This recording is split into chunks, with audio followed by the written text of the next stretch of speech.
بسم اللہ الرحمن الرحیم۔ السلام علیکم ورحمۃ اللہ وبرکاتہ۔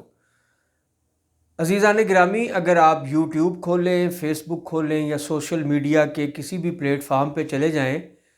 تو بحمد اللہ تعالیٰ جل مجدہ الکریم آپ کو مرزا جیلمی کا علمی، تحقیقی، الزامی ہر طرح سے رد آپ کو بحمد اللہ تعالیٰ نظر آئے گا۔ اور میں یہ چیز دیکھ کے بہت خوش ہوا کہ اس میں علماء یعنی عالم اور غیر عالم یکساں طور پہ اپنے اپنے حصے کا کام سر انجام دے رہے ہیں۔ یہ اللہ کا احسان ہے۔ بہت سارے ایسے فتنے اس دنیا میں رونما ہوئے کہ اگرچہ وہ ایکسپوز ہو گئے، علماء حق کا کام ہی یہ ہے کہ وہ باطل فرقوں کو ایکسپوز کرتے ہیں، اور یہ باطل فرقے میں بارہا کہہ چکا کہ مسلک حق اہل سنت و جماعت کے خلاف نبرد آزما ہوتے ہیں۔ بعض اوقات ایک فرقہ، بعض اوقات دو فرقے اور بعض اوقات متعدد فرقے مسلک حق اہل سنت و جماعت کے خلاف ایک پلیٹ فارم بناتے ہیں اور مسلک حق اہل سنت و جماعت کے وابستگان کو، متوسلین کو، معتقدین کو اسلام سے متنفر کرنے کی کوشش کرتے ہیں۔ کبھی امام ابو حنیفہ کا نام لے کے، کبھی امام مالک کا نام لے کے، کبھی امام شافعی کا، کبھی امام احمد بن حنبل کا، کبھی معتزلہ کی ذات کی طرح کرامات کا انکار کرتے ہیں، کبھی قرآن کو مخلوق کہتے ہیں، کبھی اللہ رب العزت پہ ثواب دینا یا بخش دینا واجب قرار دیتے ہیں،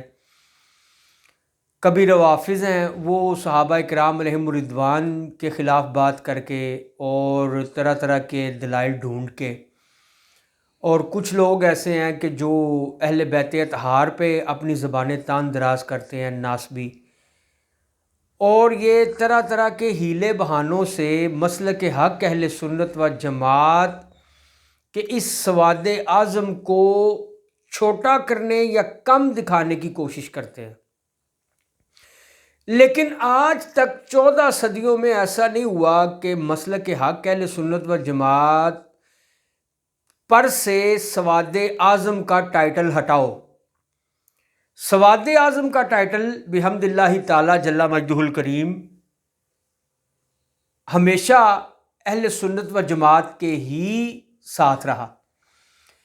تو میں یہ عرض کر رہا تھا کہ تمام باطل فرقے آہستہ آہستہ ایکسپوز ہو جاتے ہیں، لیکن یہ جیلمیہ فرقہ، انجینئریا فرقہ بحمد اللہ تعالیٰ جتنی جلدی یہ ایکسپوز ہوا ہے نا، شاید اتنی جلدی کوئی باطل فرقہ ایکسپوز نہیں ہوا۔ حالانکہ اس کو بہت سارے لوگوں کی سپورٹ حاصل تھی، رافضیوں کی، خارجیوں کی، لیکن اللہ کے فضل سے جتنی اس کو سپورٹ حاصل تھی شروع میں، اللہ کے فضل سے اسی طرح یہ بے نقاب ہو گیا، اتنی جلدی بے نقاب ہو گیا۔ آج یہ جو فرقوں کی دکانیں بند کرنے کی بات کرتا ہے، اصل میں باطل فرقے اس نے اپنی پلیٹ فارم پہ جمع کر کے ان کا تشخص ختم کر دیا ہے۔ میں تقریباً ہر ویڈیو میں یہ بات کرتا ہوں۔ یعنی اب ہم یہ نہیں کہتے کہ وہ فلاں رافضی ہے یا فلاں خارجی ہے یا فلاں منکرین حدیث میں سے ہے یا فلاں فرقہ جو ہے وہ قرآن و حدیث کے منہج سے ہٹا ہوا ہے اور اپنی مرضی کا ترجمہ اور تفسیر کرتا ہے اور اجماع امت کو چھوڑتا ہے، بلکہ اب ہر باطل بندے کا نام، باطل فرقے کا نام جیل میں پڑ چکا ہے، اتنی جلدی یہ ایکسپوز ہوا۔ تو یوٹیوب پہ جائیں یا کسی بھی سوشل میڈیا کے پلیٹ فارم پہ جائیں تو بحمد اللہ تعالیٰ آپ کو عالم غیر عالم یکساں طور پہ اس کا، جن کے دل میں درد ہے، تڑپ ہے، وہ اگرچہ نوجوان بھی ہیں، غیر عالم بھی ہیں، لیکن الحمدللہ وہ اس کا رد کر رہے ہیں۔ اور میں یوٹیوب پہ اکثر ایک محترم حافظ وقار صاحب ہیں، ماشاءاللہ آپ ان کا چہرہ مرا دیکھیں، ان کی عمر دیکھیں تو بالکل نوجوان ہیں، لیکن جب آپ ان کی 5، 7، 8 منٹ کا کلپ سن لیں تو وہ مرزا جیلمی کے ایک ایک جملے پہ ایسا نقد کرتے ہیں اور پھر باقاعدہ کتب کے حوالہ جات دیتے ہیں، سکین لگاتے ہیں، اس پہ باقاعدہ مرزا جیلمی کے کہے ہوئے جملے پہ پوری جرح کرتے ہیں، اور بحمد اللہ تعالیٰ قرآن و حدیث کی روشنی میں، اجماع امت کی روشنی میں اس بات کو ثابت کرتے ہیں کہ مرزا یہاں پہ دھوکہ دے رہا ہے، فراڈ کر رہا ہے اور امت کے سادہ لو عوام کو گمراہ کرنے کی کوشش کر رہا ہے۔ حافظ وقار صاحب، تو میں ان کی اکثر ایک ویڈیو ان کی انجینئر صاحب دوزخ کمانا چھوڑ دو، آپ یقین کریں آپ اس گفتگو کو سنیں، چھوٹا سا کلپ ہے لیکن انہوں نے ایسا اس پہ یعنی کہ اس پہ نقد کیا، اس کی گرفت کی ہے کہ اس کے جیلمی چھوکرے کے جو بڑے وہ شتونگڑے ہیں نا بنے پھرتے ہیں، حماد چیمہ وغیرہ، اس کا رد نہیں کر سکے۔ حضرت معاویہ پر انجینئر کا ڈرامہ یہ پچھلے 2-3 ماہ پہلے جو ہوا تھا، جس پہ ذلت اور رسوائی ہوئی مرزا کی اور ساری دنیا کے سامنے مرزا ایکسپوز ہوا، اب منتیں کرتے پھرتے ہیں اور عجیب عجیب طرح کی باتیں بناتے پھرتے ہیں۔ اور جو اس نے مفتی طارق مسعود کے جانے کے بعد جو کلپ بنایا تھا، جب اس کو اطلاع مل گئی کہ وہ کراچی پہنچ گئے ہیں، تو اس کے بعد جو اس نے کلپ بنایا تھا اس کی جتنی کلاس لی گئی ہے نا، میرا خیال ہے کہ پوری دنیا کی تاریخ میں اتنی کلاس کسی کے کلپس وغیرہ کی نہیں لی گئی ہوئے گی۔ علماء اہل سنت نے بھی اخیر کر دی، علماء اہل حدیث نے بھی، علماء دیوبند نے بھی، اور یہ حافظ وقار صاحب، میں تو حیران ہو گیا ان کی ویڈیوز دیکھ کے ماشاءاللہ۔ پھر ان کی ایک ویڈیو ہے علی بھائی کو کتے نے کاٹ لیا، آپ یقین کریں آپ کو عنوان شاید عجیب سا لگے لیکن جب آپ وہ ویڈیو سنیں گے، جب حقائق دیکھیں گے تو آپ کہیں گے یار واقعی یہ انجینئر کو تو کسی کتے نے کاٹ لیا ہے۔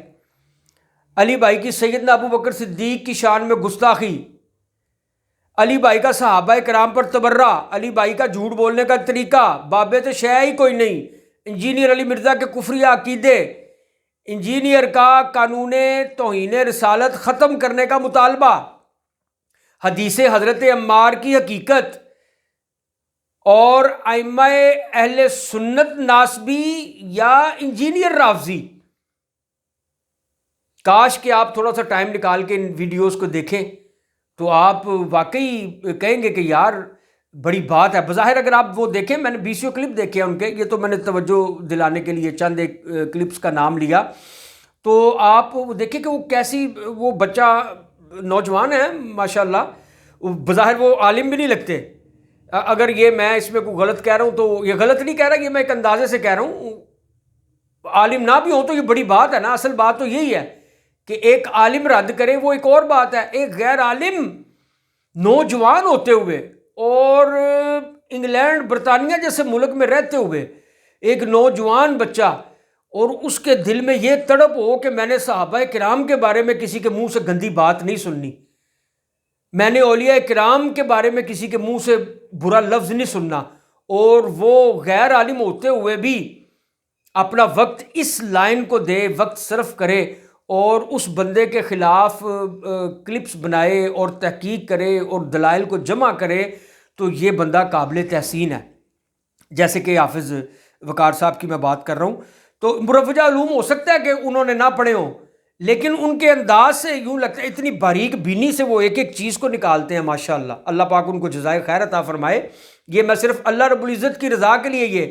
یہ میں چند کلمات میرا بولنے کو جی چاہ رہا تھا۔ تو مطلب وہ اگر اتنی باریک بینی سے کام کرتے ہیں کہ اگر وہ مزید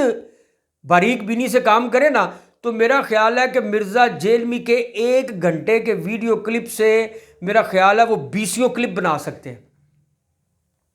اتنی بونگیاں مارتا ہے مرزا۔ تو اس دور میں، اس گئے گزرے دور میں، اس پرفتن دور میں، جب ہر طرف عریانی، فحاشی، شہوت کا غلبہ اور دور دورہ اور نوجوان نسل کا بگڑ جانا، تباہ ہو جانا، ملحد ہونا، ایتھیسزم کو یعنی کہ قبول کرنا، کمیونسٹ تعلیم کو پسند کرنا، اللہ رب العزت سے دور ہونا، سیکولر ہونا، سیکولر اور یعنی کہ سیکولرزم کو پسند کرنا، لبرلزم کی جولی میں جا بیٹھنا، اس پرفتن دور میں جب نوجوان نسل اس طرف راغب ہو کہ ہم نے صحابہ کرام کے گستاخ کا، اس کے دشمنوں کا تعاقب کرنا ہے، تو یہ بہت خوشائند بات ہے۔ اس کا مطلب ہے کہ امت مصطفیٰ بانجھ نہیں ہوئی، بحمد اللہ تعالی۔ امت مسلمہ بانج نہیں ہوئی۔ اس نوجوان نسل کو جب اس کے آپ کبھی کلپ دیکھیں حافظ صاحب کا ماشاءاللہ، تو بعض کا تو یہ اتنے جذباتی ہو جاتے ہیں، اور وہ جذبات پیدا شدہ نہیں ہوتے مرزا جیلمی کی طرح۔ وہ آپ دیکھیں گے آپ کو اندازہ ہو جائے گا، وہ جب ذہن میں آتی ہے نا، یہ فلمیں چلتی ہیں کہ یہ صحابہ کے بارے میں کیا کیا بکتا ہے، کیا کیا بھونکتا ہے، تو اس وقت جذباتی ہو جانا ایک فطرتی عمل ہے۔ ان کے خون میں ایک دم حرارت پیدا ہو جاتی ہے، جذباتی ہو جاتے ہیں، تو وہ دیکھ کے منہ سے ماشاءاللہ سبحان اللہ نکلتا ہے۔ تو اللہ رب العزت سے دعا ہے کہ اللہ رب العزت ان کی اس طلب کو سلامت رکھے، ان کی اس محنت کو اپنی بارگاہ میں قبول فرمائے، اور جس طرح وہ مطلب مرزا جیلمی کے بلنڈریات کا تعاقب کر رہے ہیں اور اس کا پردہ چاک کر کے عوام کے سامنے پیش کر رہے ہیں، اللہ رب العزت انہیں اس مقصد میں کامیاب فرمائے، استقامت عطا فرمائے۔ وآخر دعوایا ان الحمد للہ رب العالمین۔